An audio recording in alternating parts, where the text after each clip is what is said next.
expected him to crush her, and I think he expected he would do the same. And I'm afraid he probably didn't do a lot of preparation. You know, the one thing that seemed to put him in a kind of a comical position where he insisted that they were eating cats in Springfield, Ohio. Well, in fact, that is true. Kamala Harris will do everything she can to shut down all the avenues of free speech. And Waltz is clearly a communist, if not that, certainly an extreme Chinese sympathizer, and they'll sell our country out. Today, we're going to be talking to Dr. Janet Smith. Now, interesting, during the debate night, I was watching her carefully, and she said something that really caught my attention. She said, "I fear she is winning a lot of votes. Her mocking look actually benefits her, as though she is above the fray, whereas he is angry and just spits out disdain. I can understand his impatience with her lies, but he looks on the offensive all the time." We're going to be talking to Dr. Janet Smith at 30 past the hour about that. By the way, my name is Joe McLean. I host a radio program called A Catholic Take, where we look at the world through a Catholic lens. I'd love for you to hang out with us. If you like it, give it a thumbs up and let us know what you think in the comments below. Hey, I saw this tweet the night of the debate from Dr. Janet Smith. So you're watching the debate. I'm watching the debate. I'm watching your tweets. And I'm going, oh, man, it is fascinating to see this. What were your overall thoughts about how the debate went and kind of where we're at in the political spectrum of this election cycle? I had a bit of a strange experience. I am significantly hard of hearing. And we were watching, I was with some friends, and we were watching something that had some commentators who would laugh and everything. So I had a bit of a hard time hearing what they were saying. So I've read everything since, but my first experience was largely visual.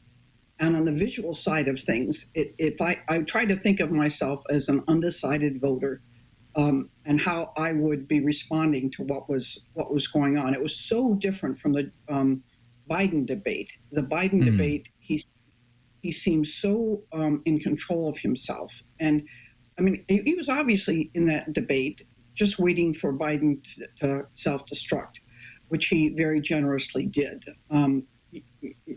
Trump did not have to do a lot because Biden was just so out of it. But he was a very different person. He was a very different person during the Biden debate. He was calm. He was measured. He was not agitated. In this one, she was obviously under his skin before she started. And also, I think that I expected him to crush her. And I think he expected he would do the same. And I'm afraid he probably didn't do a lot of preparation.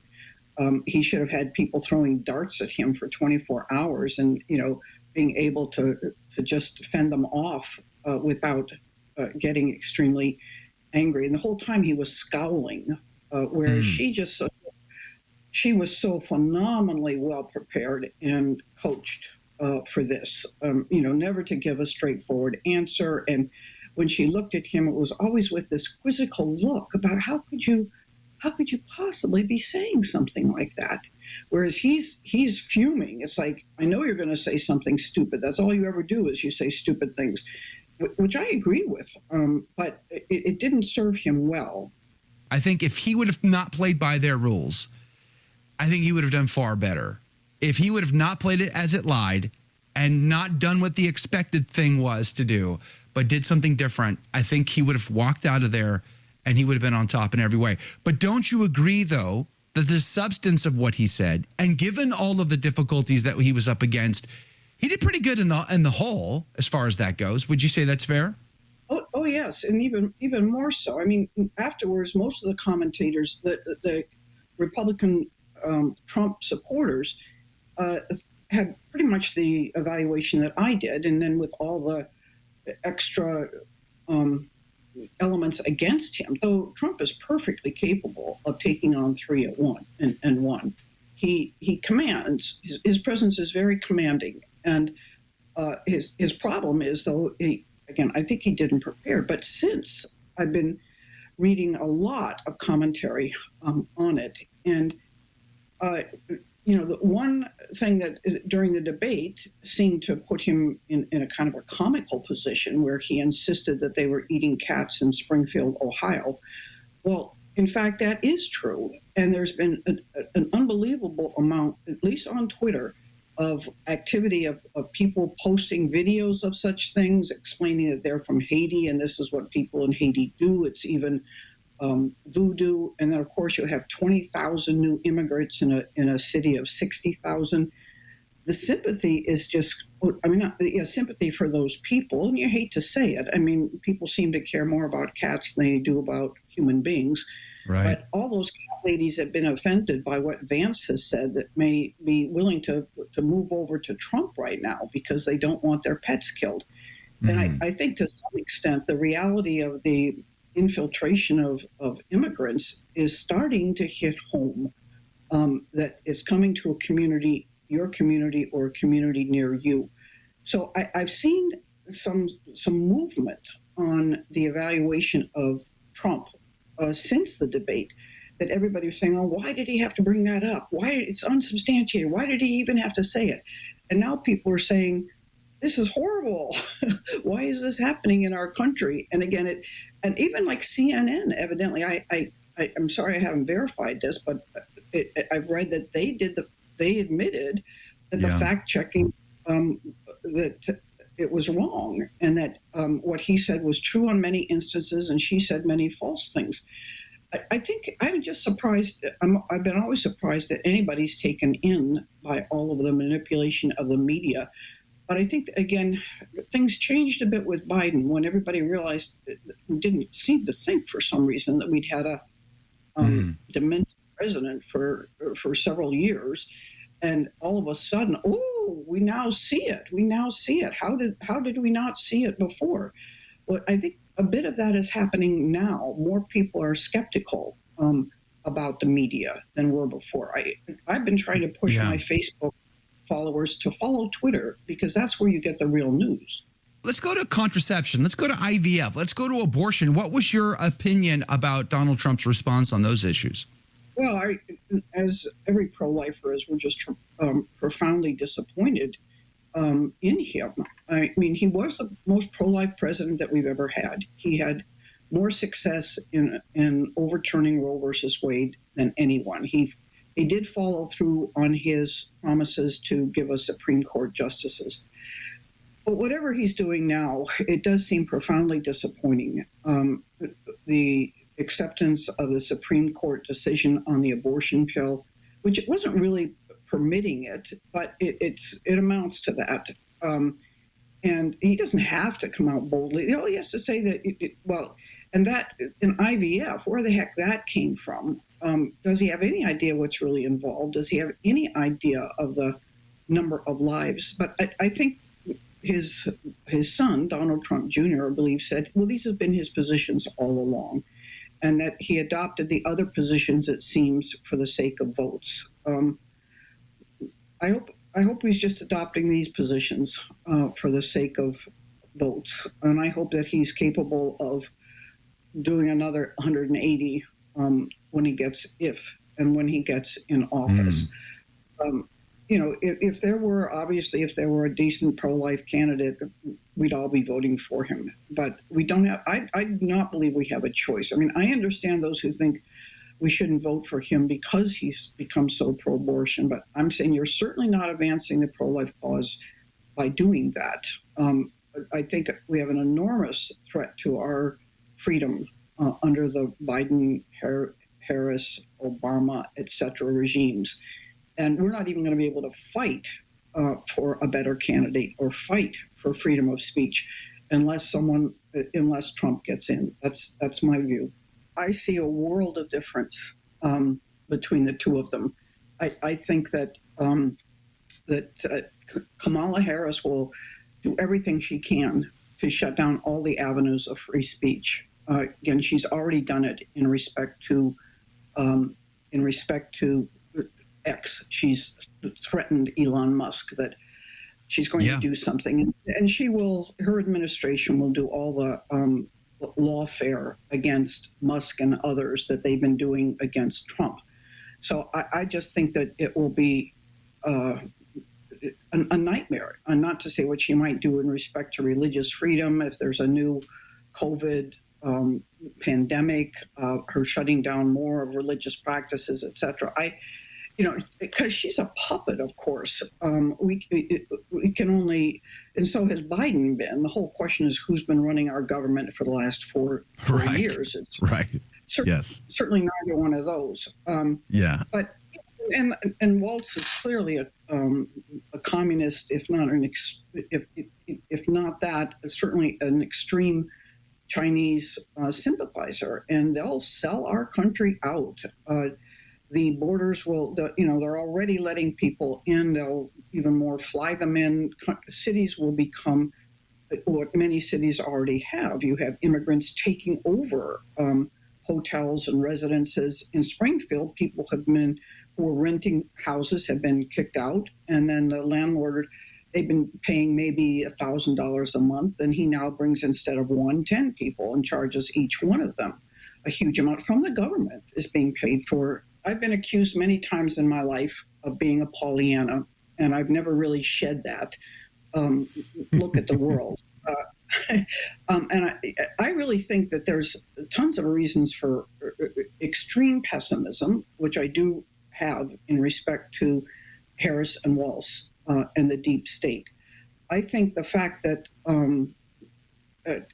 Robert Kennedy has joined the Trump team is a positive thing. He has some great plans, and he may very well be able to make a strong stand against the deep state. He has deep personal reasons for wanting to clear that up, and so does Trump. And I think Trump is certainly not looking for a second term, and they may well make some real strides in cleaning up the deep state, which is extraordinarily important. And I think looking at Vance, J.D. Vance, as the vice president, that was an inspired choice. He can run circles around every commentator and interviewer. He can make more sense of Trump than Trump can make of himself. Now, it disappoints me profoundly as a new Catholic that he also supports IVF and national abortion ban, etc. Mm-hmm. But, and I think to some extent he has to. He's joined a team that's their position. But I'm hoping that whoever his Catholic advisors are can get to him and get him to see that these are very immoral positions, as you say, not from solely from a faith perspective, but very fundamentally from a natural law perspective. He's a smart man, and I think he's a good man. I think that he's capable of holding these very principled positions, which I don't think Trump is. I think on these matters, Trump is they're not that important to him. Very important things are important to him. The border, international relations, war, the economy, all of these are extremely important to Trump, and I really believe he loves this country, which obviously Harris and Waltz do not. And so I think we can count on, I'm hoping they will develop a team where Vance will take over in some way, trying to move Trump towards, that he himself obviously first needs to move to pro-life positions. Yeah. We have hope there. We have no hope with the other side, none. And so, and then there's so many other incredible things going on in this world. Yes, we're collapsing in so many ways. It's so bad, but you look at people like, again, Jordan Peterson and Michael Knowles and all these incredible young Matthew Walsh, all these people coming forward that are smart and active and ready to mix it up with people. They don't live in their own silos. They love to get out and talk to people and use different methods. I watched some things by Charlie Kirk yesterday talking to college students, which were just brilliant engagements with them. So in Catholic, all the homeschooling, all the charter schools, there's something happening in the underground in our culture that, of course, you're never going to see on national news. And of course, and we don't see the full destruction of this country either on national news. We don't see either the good coming, nor do we see the extent of the the corruption. But again, if Trump gets out of this country millions and millions and millions of illegal immigrants, that in itself will be an amazing cultural turnaround that will be getting our country back. So I'm optimistic if he gets in. Of course, I believe they'll cheat like crazy, and I have, I think I'm one of those that is confident in one last time.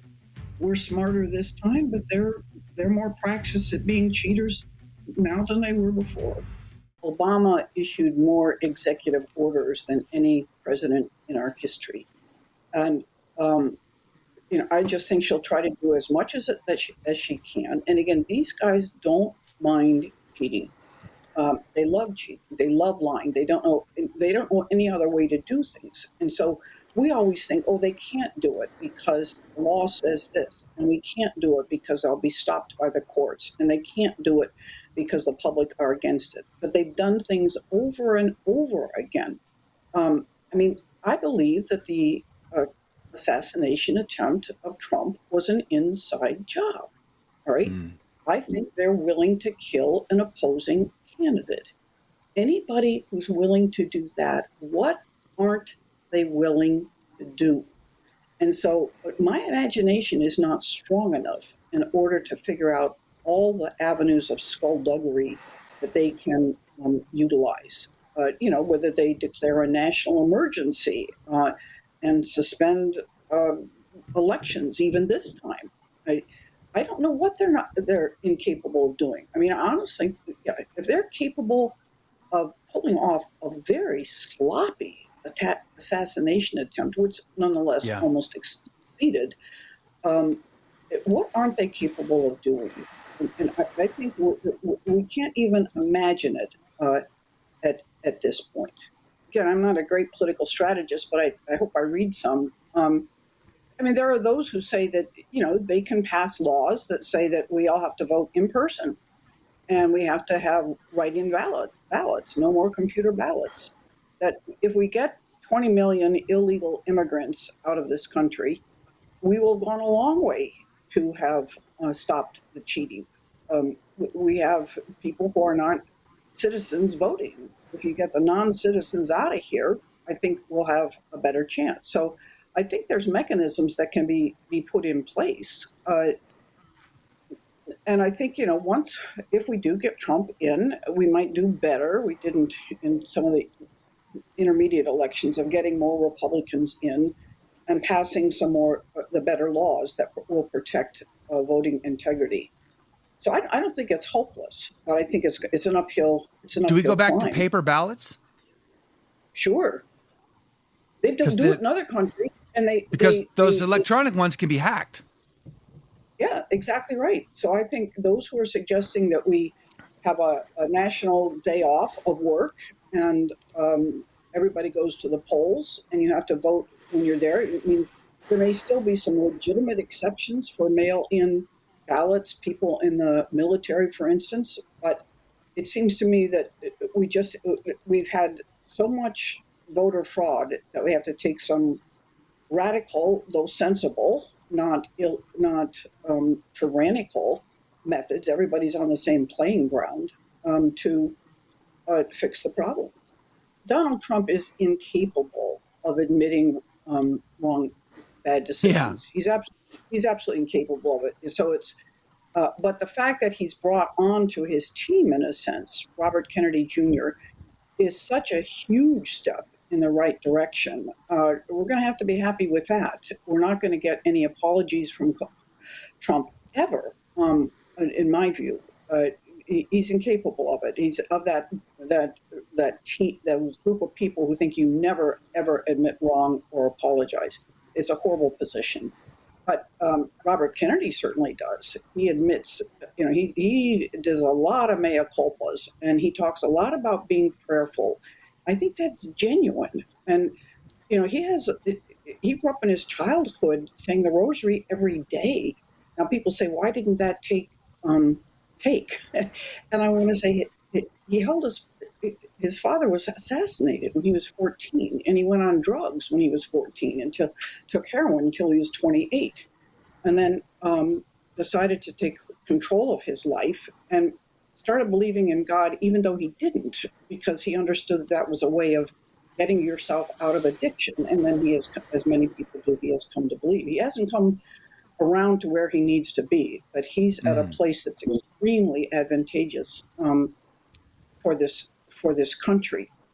I did want to say one thing too about forced abortions. I don't think they're going to say, that every 14-year-old girl who gets pregnant has to get an abortion. But in the same way that they've used the power of the law to enforce transgender treatment for children against their parents' will, if a 14-year-old girl says she wants an abortion and the parents don't want her to get it, she will get that abortion under Harris. And I would consider that a quasi-forced abortion. She doesn't have the capacity of free consent to do that. Her parents should be the ones who govern her. It's a improper infiltration of the state into the family. So again, we aren't imaginative enough to figure out what these people will do. We never would have imagined males in female sports. We never would have imagined the state taking children away from their parents, and when they go to school and they assume a new gender identity, that's respected and the parents are never told. I don't think there's anyone here. I mean, if we were great sci-fi fiction writers, we might have that imagination, but the normal person doesn't. So I don't think we can. The sky's the limit for these people. They've already passed the limit in my mind. They've passed the limit on all the life issues, the family issues. The Republican Party has sold us out, and those are extremely important. And if we had a better choice, we'd make one. But all those other points, we had no wars under Trump. Trump said that he would, he'd put an end to the Ukraine-Russian war before he takes the oath of office. I believe it's possible for him to do that. I think that he's a proven record. He has a proven record on these things. The Republican Party would be very happy to go in the direction of Harris. There's no question. Trump is the only thing that's keeping them from going that way, and they tolerate him because the public wants him, and hopefully more Republicans, that we can get more good, genuine Republicans in office. Things like climate change. I would suspect there's not that many congressmen, Republicans especially, who are passionate about this. They only put on that veneer because it's politically correct to do so. If that myth could be really truly exploded, they wouldn't mind shifting in the other direction. But I think there's a way in which the Republican Party is no better. They never wanted Trump, in the first election. That's why he couldn't get anything done the first time. This time, I think he will get some things done. He has a better idea of what opposes him. And he has Robert Kennedy, who has more experience. He has Vance, who's smarter than both of them put together, probably. So not that they aren't incredibly smart. I mean, these are very intelligent men. Whereas Kamala is, who knows? Well, we do know how she got where she is, but it's incredible. So I still have hope on a whole set of issues that even if they don't make a lot of progress, they'll stop a lot of regress. It will just get worse and worse and worse, and not just worse, but worse than we can possibly imagine, is my guess. If Kamala gets in, Trump may not be able to do all the things that we'd like him to do, and that in fact he'd like to do. But he'll put the pause button on the complete corruption. Maybe even within the if they put a rhino in office, again, it would be Democrat light, basically. So I think without Trump, as outrageous as he is, and he is a believer in democracy, he is a believer in free speech. I do not believe he's capable of cheating like the Democrats are. So he'll keep things honest in that way. Yeah. And I hope Vance will be someone like Vance. Vance or someone like Vance will be his successor.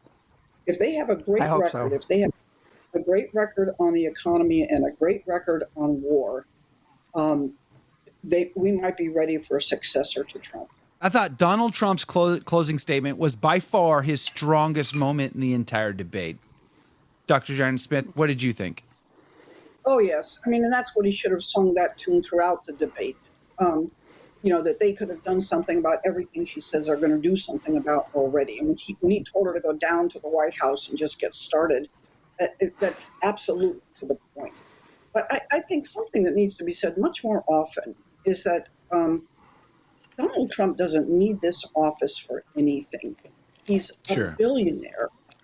He could have a beautiful, easy life, and instead he's fighting just the most absurd lawsuits, spending hours and millions on lawyers to defend him against things that are absolutely absurd, which wouldn't be coming his way unless he were running for office. So he doesn't need to be harassed with all of this stuff. From what I've read, he's lost money while he's in office. He doesn't take a salary. And so when Kamala Harris says, "Oh, I was just raised a middle class person. Look, you were born with a silver spoon or a gold spoon in your mouth," and I want to say, well, let's look at Joe Biden. Let's look at his financial history.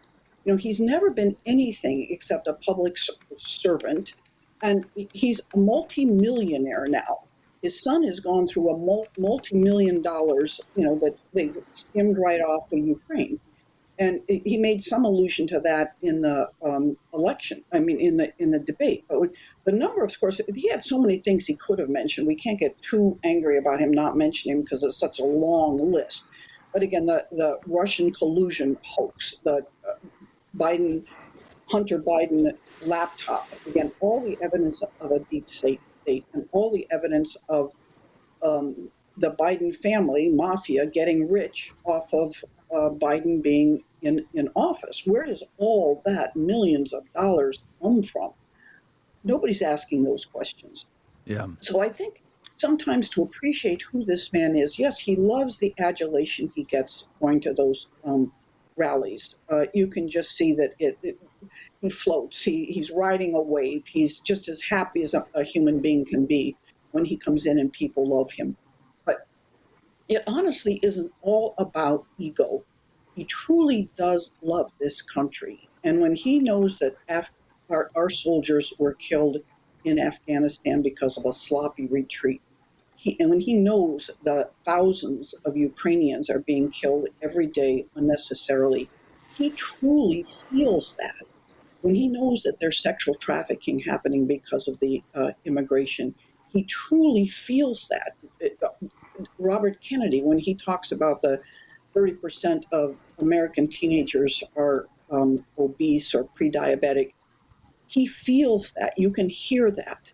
With Kamala Harris, when she says things like, "Oh, we'll give every, small business a $50,000 tax break in the first year to, encourage things," we know that she has just pulled that out of the sky and is just offering that as a vote getter. I mean, what I've read again from business people say every new business loses $50,000 or more in the first year.